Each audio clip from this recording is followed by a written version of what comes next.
Good evening students. कैसे हैं आप लोग? 11th वाले बच्चों, कैसे हो आप? आज हम आगे डिस्कस करेंगे जो हम कल बात कर चुके हैं रदरफोर्ड एक्सपेरिमेंट के बारे में। रदरफोर्ड थॉमसन के बारे में हम बात कर चुके थे। उन्होंने हमें क्या एक्सपेरिमेंट से क्या बताया या क्या उसका कंक्लूजन था, ये हम जान चुके थे। आज हम एक इम्पोर्टेंट चीज़ के बारे में डिस्कस करेंगे। अभी थ्योरी तो नहीं है वो, जो थ्योरी है वो बाद में आएगी। एक और थ्योरी आएगी, वो ज़्यादा एक्सप्लेन कर पाएगी एटम के स्ट्रक्चर को। लेकिन आज हम टर्मिनोलॉजीज़ को डिस्कस करेंगे। और टर्मिनोलॉजीज़ कैसे कि अगर हम एक एटम को बनाएं तो हमें ये पता है अब तक कि पॉजिटिव चार्ज सेंटर में होता है और जो ऑर्बिट होती है वो इसके बाहर होती है। और इसी ऑर्बिट के अंदर क्या होते हैं? इलेक्ट्रॉन्स होते हैं। तो हम ये जान चुके हैं कि इलेक्ट्रॉन्स होते हैं, पॉजिटिव चार्ज का न्यूक्लियस होता है, इसके अंदर प्रोटॉन होते हैं, इसके अंदर न्यूट्रॉन होते हैं। और ऐसा कुछ स्ट्रक्चर प्रपोज किया था रदरफोर्ड जी ने। ठीक है। एटॉमिक रेडियस के बारे में हमें थॉमसन ने बताया था कि 10⁻⁻10 मीटर के अराउंड उनका क्या होता है, उनका रेडियस होता है। ठीक है। और जो न्यूक्लियर रेडियस है वो और भी छोटा था, वो 10⁻15 मीटर के अराउंड का जो था वो न्यूक्लियस का रेडियस था। तो न्यूक्लियर रेडियस और भी छोटा था। तो ये सब चीज़ें हम जान चुके थे।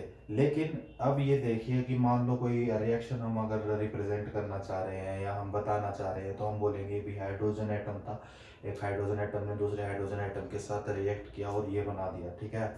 मान लीजिए सबसे सिंपल एग्जांपल है hydrogen plus hydrogen gives you H2। H2 gas को इवॉल्व करते हैं अगर हाइड्रोजन के दो एटम मिल जाते हैं, तो ये सिंपलेस्ट केमिकल रिएक्शन है। लेकिन अब तो हम ये जानते हैं कि इसको H से रिप्रेजेंट करते हैं और इसके अंदर और भी चीज़ें अभी इन्वॉल्व नहीं है, तो ये हम अब जानते हैं। अगर हमें पहले इतना पता था, अगर इसी के बेसिस पे करते तो हम क्या करते, इस पहले हम बताते भाई एक हाइड्रोजन का एटम बनाना है मुझे, तो एक न्यूक्लियस बनाऊंगा, एक ऑर्बिट बनाऊंगा, उसके अंदर एक इलेक्ट्रॉन डालूंगा। फिर अगर एक और हाइड्रोजन एटम से रिएक्ट कर रहा है तो एक और हाइड्रोजन एटम बनाऊंगा, इलेक्ट्रॉन बनाऊंगा, पॉजिटिव चार्ज बनाऊंगा, और फिर जाकर ये दोनों कंबाइन कर जाएंगे और क्या बनाएंगे, ये बनाएंगे क्या, एक H2 मॉलिक्यूल, कुछ इस तरह से। ठीक है। और जो ये इलेक्ट्रॉन होंगे वो दोनों शेयर कर रहे होंगे एक दूसरे के साथ, जो कि आप केमिकल बॉन्डिंग में सीखोगे कि ये होता कैसे है। तो ये बहुत बल्कि प्रोसेस है, बहुत ज़्यादा इसमें ड्रॉ करना पड़ेगा आपको बार बार और सारी चीज़ें ध्यान रखनी पड़ेंगी। तो ये मेथड हम यूज़ नहीं करते हैं रिप्रेजेंट करने का, ये मेथड हम यूज़ नहीं करते हैं, हम ये वाला मेथड यूज़ करते हैं।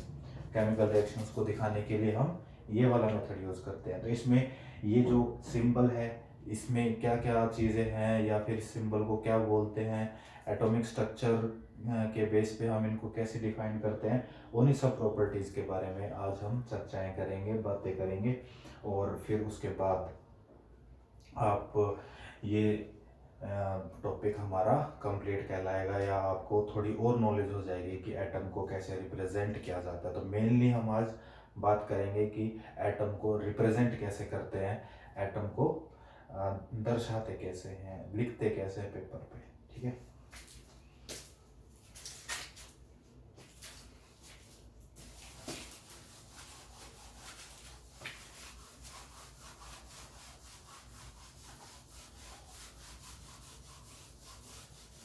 तो पहली टर्मिनोलॉजी जो है वो है एटॉमिक नंबर। ठीक है। पहली टर्मिनोलॉजी क्या है? एटॉमिक नंबर या मास नंबर। एटॉमिक नंबर और मास नंबर। एटॉमिक नंबर जो होता है वो Z से रिप्रेजेंट होता है। और मान लीजिए कोई भी एलिमेंट है, उसका सिंबल मैं यूज कर रहा हूँ X। ये कोई भी सिंबल ये हो सकता है, हाइड्रोजन, हीलियम, लिथियम, जितने भी आप जानते हो उनमें से कोई सा भी ये हो सकता है। तो इसका एटॉमिक नंबर ये जो होता है ना, ये इसके पैर में लिखा जाता है। जो एक पैर होता है इसका मतलब ये पूरा बड़ा अगर इंसान मान लो तो इसका पैर हो गया, यहाँ पर एटॉमिक नंबर लिखा जाता है सिंबल के अंदर। और जो मास नंबर होता है वो यहाँ लिखा जाता है इसके सर पे, यहाँ पर क्या लिखा जाता है? Mass number. वो A से रिप्रेजेंट होता है। ये हो गया हमारा मास नंबर। ठीक है जी, आ गई इतनी बात समझ। अब जो एटॉमिक नंबर होता है ना, वो कुछ नहीं होता, नंबर ऑफ प्रोटॉन्स होते हैं। नंबर ऑफ प्रोटॉन्स, जितने नंबर ऑफ प्रोटॉन्स होंगे वही उसका क्या हो जाएगा, एटॉमिक नंबर। मास नंबर क्या होता है, मास नंबर होता है number of protons plus number of neutrons, ये इसका मास नंबर होता है। किसी भी एलिमेंट का मास नंबर क्या होता है, number of protons plus number of neutrons, उसको ए से रिप्रेजेंट करते हैं। आ गई बात समझ। अच्छा, ये बात आपको आ गई। दूसरी बात ये है कि अगर कोई एटॉमिक स्पीशीज लिखी हुई है, मान लो मैंने हाइड्रोजन लिख दिया, 1 1 लिख दिया, ठीक है, 1 2 लिखेंगे ना, ठीक है। तो मान लीजिए और कोई लिख दिया मैंने, कार्बन, ये लिख दिया, ये कार्बन का होता है, कार्बन को ऐसे रिप्रेजेंट करते हैं, ठीक है, हाइड्रोजन को ऐसे रिप्रेजेंट करते हैं। अब मेरा कहने का मतलब ये है कि ये अगर न्यूट्रल है, अगर ये एटम जो है, ये एटम जो है वो अगर न्यूट्रल है तो इसके ऊपर कोई चार्ज नहीं है, मैंने ना यहाँ कोई पॉजिटिव चार्ज लिखा है ना यहाँ कोई नेगेटिव चार्ज लिखा है। इस ऐसे ही ये जो एटम है इसके ऊपर भी ना यहाँ कोई पॉजिटिव चार्ज है ना यहाँ कोई नेगेटिव चार्ज है, तो ये भी न्यूट्रल है, हुआ ना न्यूट्रल। न्यूट्रल होने का मतलब क्या है कि जितने नंबर ऑफ प्रोटॉन्स हैं उतने ही इक्वल होंगे उतने ही नंबर ऑफ इलेक्ट्रॉन्स, तभी तो कोई चीज न्यूट्रल हो सकती है। अगर number of proton are equal to number of electrons then we can say the atom is neutral, okay. अगर कोई एटम के ऊपर कोई चार्ज नहीं है, जैसे ये है, इनके ऊपर कोई चार्ज नहीं है, तो जितने नंबर ऑफ प्रोटॉन्स हुए उतने ही नंबर ऑफ इलेक्ट्रॉन्स हो जाएंगे, ठीक है। तो हम जब भी एटॉमिक जो एटॉमिक नंबर है ना, एटॉमिक नंबर हमें सबसे पहले तो प्रोटॉन के नंबर बताता है, प्रोटॉन के नंबर उसने बता दिए।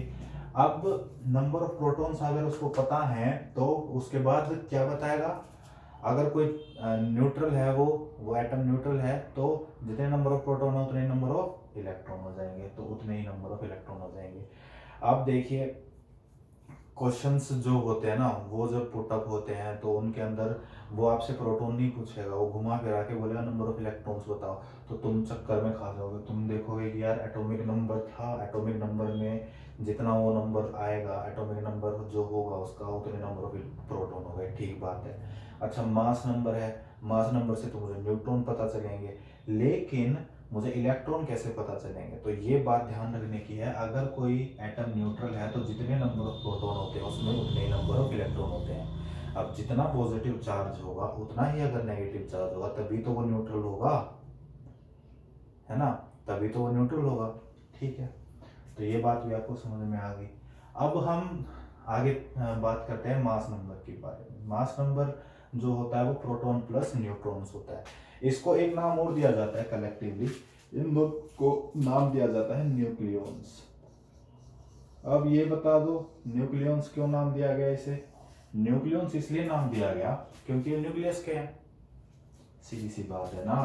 प्रोटॉन और न्यूट्रॉन कहाँ प्रेजेंट है इसमें, ये क्या है, न्यूक्लियस। न्यूक्लियस के अंदर रहने वाले जो स्पीशीज होगी उसको क्या बोलेंगे, न्यूक्लियॉन्स। तो न्यूक्लियॉन्स भी अगर आपसे पूछ लिया जाए तो वो कुछ नहीं पूछ रहा, आपसे क्या पूछ रहा है, मास नंबर पूछ रहा है, ठीक है, आपसे क्या पूछ रहा है, मास नंबर पूछ रहा है। तो आपको ये चीजें समझ में आनी जरूरी थी, मैंने समझा दी, ठीक है। अब हम क्या करेंगे, अब हम दो चीजें और पढ़ेंगे इसके बाद जो कि इम्पोर्टेंट है।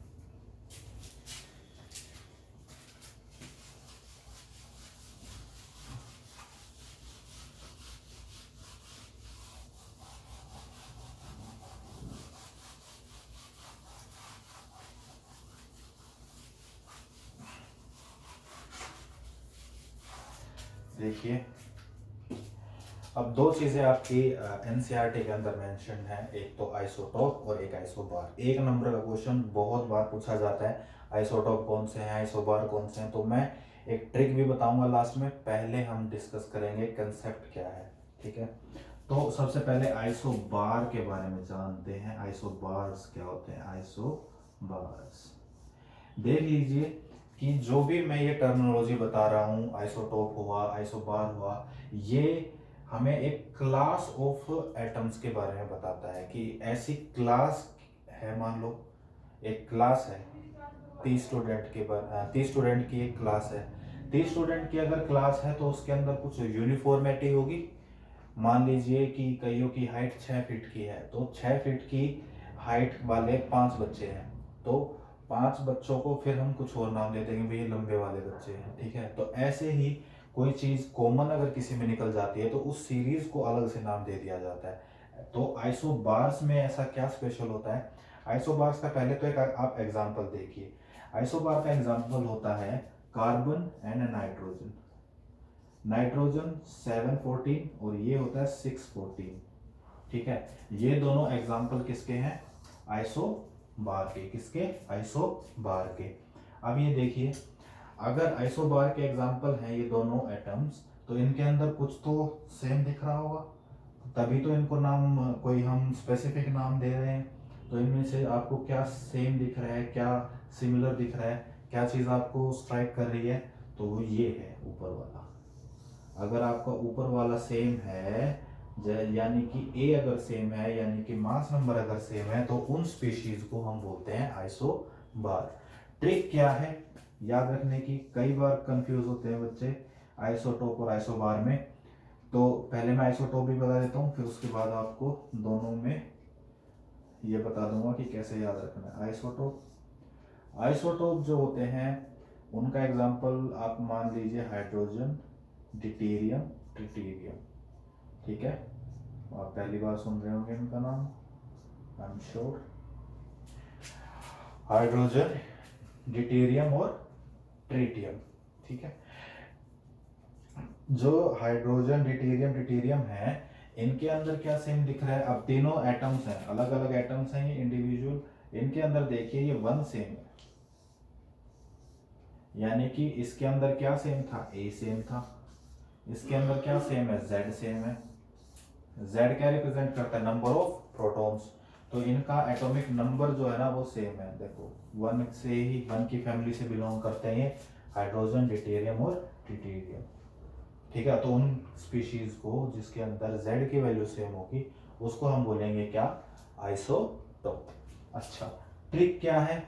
अब देखो भाई, टॉप टॉप का उल्टा कर लेना। जैसे आइसोटॉप पूछा है तुमसे तो नीचे वाले सेम होंगे, ठीक है। मतलब अगर आइसोटॉप पूछा है, टॉप टॉप मतलब अगर टॉप पूछा है ना तो नीचे वाले सेम होंगे। बार, नीचे बार होता है, ठीक है।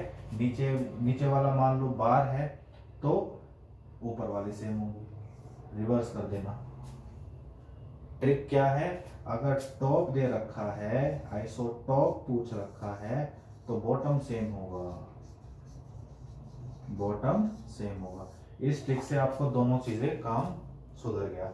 देखो अब आपको एक सीरीज दे दी, मान लो यही दे दी, आपने देखा कि इसके अंदर क्या सेम है? टॉप सेम है या बॉटम सेम है? नीचे देखा बॉटम सेम है। तो टॉप अगर सेम होता, नहीं, अगर बॉटम सेम है ना, देखो बॉटम सेम है, तो अगर बॉटम सेम है तो टॉप वाली स्पीशीज है, यानी आइसोटॉप है, ठीक है। और अगर ऊपर वाले सेम है तो आइसोबार है। अगर ये नहीं तो वो है ना। अगर ये आपने देख लिया कि ये आइसोटॉप नहीं है तो फिर क्या होंगे? आइसोबार्स होंगे। आ गई बात समझ? तो ऐसे याद रखना है। वैसे तो वैसे भी याद हो जाता है कि ए की वैल्यू अगर सेम हो तो आइसोबार, जेड की वैल्यू अगर सेम हो तो आइसोटॉप।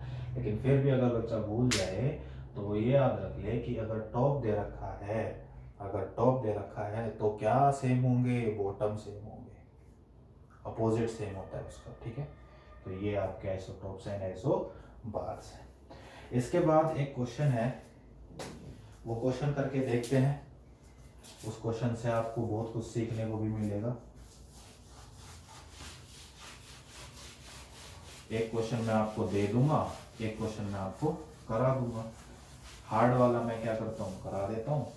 इजी वाला आप कर देना और कमेंट बॉक्स में उसका आंसर लिख देना। जिससे मुझे क्या पता चल जाए कि आपको समझ में आ गया, है ना। क्वेश्चन ये है कि एक सिंबल दे रखा है, ठीक है,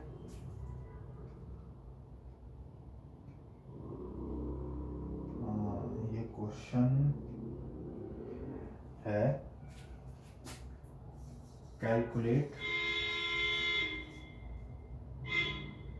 P की वैल्यू, N की वैल्यू और E की वैल्यू हमें निकालनी है, प्रोटॉन, न्यूट्रॉन और इलेक्ट्रॉन, ठीक है। और हमें सिंबल दे रखा है Br का 35 एंड 80। तो इसको सॉल्व करना है। इजी है ना, बिल्कुल इजी है, कुछ भी नहीं है।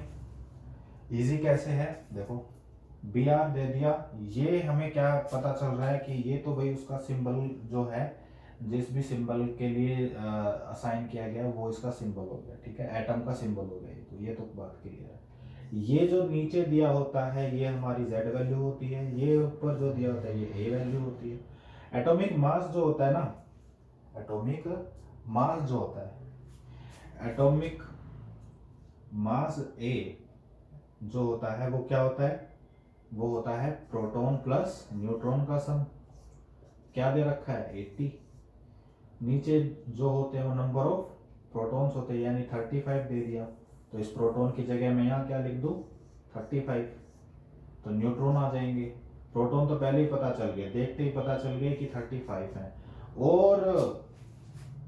और एक बात, दूसरी बात ये है कि इसके ऊपर कोई चार्ज नहीं है। जो मैं चीख चीख के आपको स्टार्टिंग में बता रहा था, मैं क्या बता रहा था कि ये एटम न्यूट्रल है, न्यूट्रल है तो इसके जो प्रोटॉन का नंबर होगा वही इसके इलेक्ट्रॉन का नंबर होगा। जितने प्रोटॉन उतने इलेक्ट्रॉन, तो न्यूट्रल बनेगा, नहीं तो न्यूट्रल नहीं बनेगा। तो इलेक्ट्रॉन भी 35 हो गए। दो चीजें तो बहुत इजीली देखते ही निकल गई। एक के लिए मुझे कैलकुलेट करना पड़ा, थोड़ा सा मैथ लगाना पड़ा। मैथ भी क्या, बच्चों वाला मैथ। 45, ये लो जी 45, न्यूट्रॉन का नंबर 45। ऐसे सवाल पूछे जाते हैं, ठीक है। लेकिन इनको बहुत जल्दी इग्नोर कर दिया जाता है। जो पढ़ाते हैं, कई स्टूडेंट्स को पढ़ाते हैं तो उनमें छोटी छोटी बातों को इग्नोर कर दिया जाता है। ये इजी सम होते हैं, लेकिन ये आपके गेन, जो मार्क्स आप गेन करेंगे उनमें बहुत हेल्पफुल होंगे। और आज तक कॉम्पिटिटिव एग्जाम्स में आइसोटोप आइसोबार पूछे जाते हैं, आज तक पूछे जाते हैं। और बच्चा कंफ्यूज होता ही होता है, आइसोटोप को आइसोबार कर देता है, आइसोबार को आइसोटोप कर देता है। मेरे साथ हुआ था एक बार, लेकिन मैंने फिर एक ट्रिक बना ली अपनी खुद की। वो ट्रिक मैंने आज आपको बता दिया। अगर टॉप पूछा तो बॉटम सेम होगा, बस उस ट्रिक से मेरा कभी गलती नहीं होगा। तो ऐसी ट्रिक्स एंड टिप्स मैं आपको देता रहूँगा कि आपको क्वेश्चन कैसे सोल्व अच्छे से करना है। बाकी कंसेप्ट पे भी मैं फोकस कर रहा हूँ कि कंसेप्ट भी आपको अच्छे से बताऊँ, ठीक है। नेक्स्ट जो है हमारा वो ये है कि टर्म्स मैंने बता दिया आपको। टर्म्स में मैंने आपको एटॉमिक नंबर बता दिया, एटॉमिक मास बता दिया, सारी चीज़ें बता दी, ये जेड वैल्यू ये सब बता दिया। ये तो आपको आ गया, चलो ठीक है। अब आपको जो है, अब आपको ड्रॉबैक्स देखने हैं। ड्रॉबैक्स किसके, रदरफोर्ड के। रदरफोर्ड ने एक्सपेरिमेंट करा, बहुत अच्छे कंक्लूजन निकाले, लेकिन फेल हो गया। कुछ लिमिटेशंस थी, हर कोई परफेक्ट नहीं होता, और सबके चांदी चांदी तो चलती नहीं है। तो कुछ टाइम बाद उनकी भी चांदी नहीं चली। क्यों नहीं चली वो आज हम पढ़ेंगे, ठीक है। ड्रॉबैक्स क्या थे किसके, रदरफोर्ड के। रदरफोर्ड ने जो एक्सपेरिमेंट किया था उसके ड्रॉबैक्स क्या थे। फर्स्ट जो ड्रॉबैक था, पहले तो हम थोड़ी भूमिका बनाएंगे। भूमिका कैसे बनाएंगे, भूमिका ऐसे बनाएंगे कि पहले हम उसकी बात को थोड़ा बड़ा कर देते हैं। ये मैंने उसकी बात को बड़ा कर दिया, यही तो बोला था उसने, और क्या बोला था, यही बोला था। अब उसने ये बोला था कि इसको आप कंपेयर कर सकते हो अपने सोलर सिस्टम से। सोलर सिस्टम पे पहुंच गया वो। सोलर सिस्टम में हम क्या कर सकते हैं कि सन होता है, हमें पता है, इसके चारों तरफ क्या करते हैं, प्लैनेट्स जो होते हैं वो रिवॉल्व करते रहते हैं, ये पढ़ा है। तो इन दोनों के बीच में ये जब रिवॉल्व करते हैं तो एक फोर्स ऑफ अट्रैक्शन होता है, जिसको हम निकाल सकते हैं G m1 m2 upon are square से। m1 m2 जो है ये मासेस हैं इन दोनों ऑब्जेक्ट्स के या इन दोनों प्लैनेट्स के। ये तो स्टार है, बाकी ये प्लैनेट है। तो इन दोनों के मासेस को यहाँ रखोगे, g कांस्टेंट होता है, इसकी वैल्यू होती है r, जो इनके बीच का डिस्टेंस है, जो इनके बीच का ये r डिस्टेंस है, ये रखेंगे तो हमें फोर्स ऑफ अट्रैक्शन पता लग जाएगी। ऐसे ही अगर हम चार्ज पता लगाना चाहे, हम यहाँ पर भी फोर्स ऑफ अट्रैक्शन होगी। भाई अगर कोई चीज रिवॉल्व कर रही है किसी के अराउंड तो वो किसी फोर्स से ही तो रुकी होगी। अगर आप पत्थर को रस्सी से बांधोगे तभी तो वो घूमेगा। पत्थर को यहाँ घुमा दो ऐसे और हाथ को ऐसे रखने लग जाना, घूमेगा क्या? वो नहीं घूमेगा। क्यों नहीं घूमेगा? क्योंकि जो अट्रैक्शन की फोर्स है वही उसको बाइंड करती है, वो उसको उसके चारों तरफ घुमाती है। तो फोर्स ऑफ अट्रैक्शन होना तो जरूरी है। तो अब इसको हम कैसे लिख सकते हैं कि ये भी जी फोर्स, ग्रेविटेशनल फोर्स लगा लीजिए, ग्रेविटेशनल फोर्स कांस्टेंट, ये मासेस नहीं है, यहाँ पर चार्ज लगा लीजिए इनको, Q1 Q2 चार्ज पार्टिकल्स है ना, तो इनके बीच का डिस्टेंस लगा लीजिए आर स्क्वायर। तो उसने ये रिजेंबल किया कि अगर तुम बोल रहे हो, किसी ने तो किया ही होगा, अगर तुम ये बोल रहे हो कि जो हमारा प्लेनेट सिस्टम है वैसा ही हमारा रदरफोर्ड का जो सिस्टम उसने एटम का बताया वैसा ही है, तो देखने में तो बहुत अच्छी चीज़ लग रही है। क्या अच्छी चीज़ लग रही है कि जो प्लैनेट्स का है उसी को अगर हमने छोटा कर दिया तो एटम बन गया, ऐसा हुआ होगा। तो ऐसा ये लगभग ठीक है, ठीक है, लेकिन इसमें जो कमियां वो बाद में हम सुधारते रहेंगे। तो कमी नंबर 1 यही थी कि इसके अंदर मान लो दोनों के बीच में फोर्स ऑफ अट्रैक्शन है, जो ये फोर्स ऑफ अट्रैक्शन है ये इसको देना पड़ेगा इलेक्ट्रॉन को। जो प्लैनेट होते हैं इन दोनों के बीच में फोर्स ऑफ अट्रैक्शन होता है तभी ये घूमता है, तो इलेक्ट्रॉन को उतनी एनर्जी देनी भी तो पड़ेगी, ये घूम भी तो रहा है। कोई पार्टिकल अगर घूमता है तो वो क्या करता है? एनर्जी का लॉस करता है, लॉस करेगा एनर्जी को in the form of radiation. पहला पॉइंट क्या है? Loss of energy, loss of energy. Loss of energy तो लाजमी है, घूम रहा है, फोर्स ऑफ अट्रैक्शन है, तो भी उसको अगर एक ऑर्बिटल में घूम रहा है तो वो एक्सेलरेट करेगा, ठीक है, एक्सेलरेट करेगा तो लॉस ऑफ एनर्जी होगा। लॉस ऑफ एनर्जी किसके फॉर्म में होगा? रेडिएशन के फॉर्म में होगा। अब कोई चीज एकदम से तो घूमती नहीं रहेगी ना, बिना किसी एनर्जी के तो तुम चल ही नहीं सकते, तो इलेक्ट्रॉन कैसे चलेगा? तो पहली चीज उसकी ड्रॉबैक में ये था कि अगर इलेक्ट्रॉन घूम रहा है तो वो अपनी एनर्जी को लूज करेगा, वो एक्सेलरेट कर रहा है तो वो अपनी एनर्जी को लूज करेगा, लूज करेगा तो in the form of radiation lose करेगा। और ये बात बताने वाले जो साइंटिस्ट थे वो थे मैक्सवेल। मैक्सवेल ने ऐसा बताया था। मैक्सवेल जब थे वो पार्टिकल्स के ऊपर काम कर रहे थे, चार्ज पार्टिकल्स के ऊपर, और उन्होंने ये बताया था कोई भी पार्टिकल अगर एक्सेलरेट करता है या अगर चलता है, अगर मोशन में है, तो वो अपनी एनर्जी को in the form of radiation lose करता है। तो वो चीज़ जब आई डिस्कवरी में तो ये चीज़ फेल होने लग गई, जो इसने ये सब हमें बताया था। और उसने फिर एक्चुअल में टाइम भी बता दिया।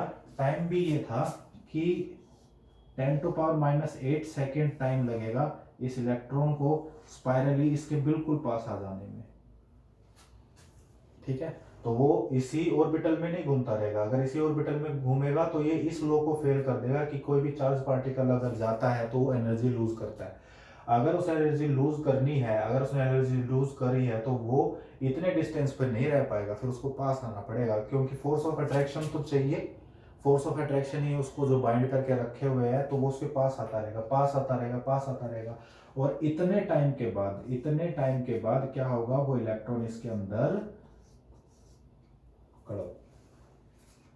चला जाएगा, इसके अंदर चला जाएगा, बस हो गया।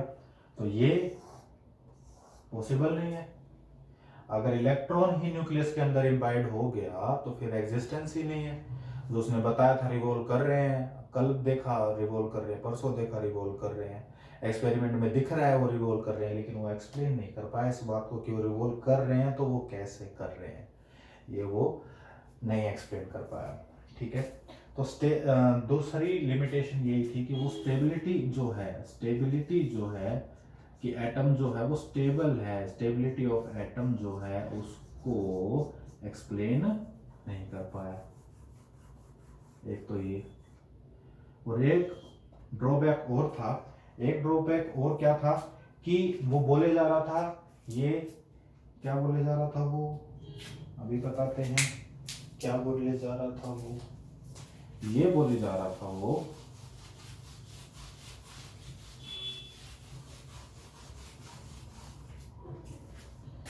ये बोले जा रहा था वो कि अगर ये है 2 मिनट में बना देता था, 2 मिनट, इलेक्ट्रॉन है और वो ऑर्बिट में अगर रिवॉल्व कर रहा है तो ये नहीं बताया उसने कि डिस्ट्रीब्यूशन कैसे है, ऐसे और भी ऑर्बिट हैं या नहीं है, ऐसे ऑर्बिट और भी तो हो सकती हैं। पहली ऑर्बिट में कितने कितने इलेक्ट्रॉन आएंगे, इसमें कितने इलेक्ट्रॉन आएंगे नहीं आएंगे, अगर इसमें आएंगे इलेक्ट्रॉन तो कितने आएंगे कितने नहीं आएंगे, तो ये सब वो डिस्ट्रीब्यूशन को भी एक्सप्लेन नहीं कर पाया था। किसको एक्सप्लेन नहीं कर पाया था? Distribution of electron. तो ये 3 वजह थी जिनके कारण, ये वैसे एक ही वजह है कि loss of energy in the form of radiation करेगा तो स्टेबिलिटी नहीं होगी एटम की, तो ये 2 ही रीजन है। पहला तो यही मेन रीजन है कि भाई वो एटम के एग्जिस्टेंस के ऊपर ही सवाल उठ गया, एटम की एग्जिस्टेंस पे ही सवाल उठ गया, तो वो तो गलत हो गया ना। और दूसरा कि इलेक्ट्रॉन्स कैसे डिस्ट्रीब्यूटेड है वो भी एक्सप्लेन वो नहीं कर पाया। तो ये मेन रीजन थे कि रदरफोर्ड का जो थ्योरी थी, रदरफोर्ड का जो मॉडल था एटम का, वो नहीं चल पाया। ठीक है, ओके। तो अब हमने क्या कर लिया, आज हमने टर्म्स के बारे में बताया, आइसोटोप, आइसोबार, एटॉमिक नंबर, ठीक है, मास नंबर क्या होता है, ठीक है, ये सब बातें की, एक न्यूमेरिकल करके देखा, ठीक है। और एक न्यूमेरिकल इसके रिवर्स है, उसमें क्या है, उसके अंदर आपको पी एन ई की वैल्यू दे रखी है और आपसे सिंबल पूछ रखा है, और ये पूछ रखा है भी ए जेड की वैल्यू बता दो। और उसमें एक ट्विस्ट है, ठीक है, उसमें एक ट्विस्ट है, वो थोड़ा टिपिकल टाइप का न्यूमेरिकल है, वो हम डिस्कस करेंगे। अगर वो आप कर लेते हैं तो ये समझ लीजिए आपको आज की क्लास का सारा समझ में आएगा। ड्रॉबैक्स में तो क्या समझना है, ये तो हमें वैसे ही पता चल गया कि भाई उसकी थ्योरी कामयाब नहीं है, और हाँ ये 2 पॉइंट्स की वजह से नहीं है। और हम इसके आगे जो है वो नई थ्योरी पढ़ेंगे जो हमें इन सवालों के जवाब देगी कि अगर ये स्टेबल है तो कैसे है, और इलेक्ट्रॉन का डिस्ट्रीब्यूशन है तो वो कैसे है, वो हम हमें नेक्स्ट वीडियो में पता चलेगा। Okay, thank you students. अभी आप ये पढ़ लीजिए, और उसके पहले का अगर आपको कोई रहता है तो वो भी मैंने कवर कर रखा है, मैंने बिल्कुल स्टार्टिंग से इस सीरीज़ को चलाया था एटॉमिक स्ट्रक्चर की। तो अगर आपको कोई भी टॉपिक में डाउट है तो आप उसका लेबल देखिए सिर्फ, कि वीडियो का लेबल क्या है, और उस लेवल में से आपको अगर कोई चीज़ नहीं आ रही है तो आप उस वीडियो को देख डालिए और आप उसको क्लियर करिए और आगे बढ़िए। ठीक है, लॉकडाउन हो सकता है कि बहुत इंक्रीज़ हो जाए, तो आपकी पढ़ाई नहीं रुकनी चाहिए, आप ज्ञान कहीं से भी लीजिए, लेकिन अच्छे मार्क्स लेके आइए, कंसेप्ट्स को क्लियर रखिए। 11th बहुत इंपॉर्टेंट होती है, 11th में अगर आपने अच्छा कंसेप्ट बिल्ड कर लिया तो 12th तो आपकी मस्के जैसी निकल जाएगी। Okay, thank you.